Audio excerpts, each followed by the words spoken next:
విద్యలేనివాడు విద్యాధికుల చెంత ఉండినంత పండితుండు కాడు.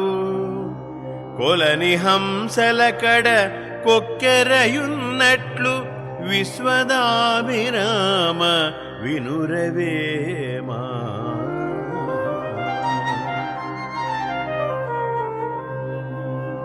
ఒక చదువురానివాడు పండితుల దగ్గర మసలినంత మాత్రము చేత పండితుడుగా గుర్తింపబడడు.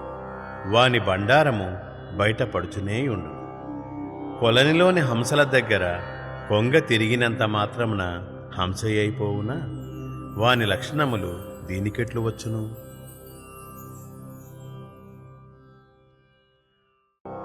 అప్పులేనివాడే అధిక బల సంపన్నుడు, విషయాసక్తి లేనివాడే జ్ఞాని.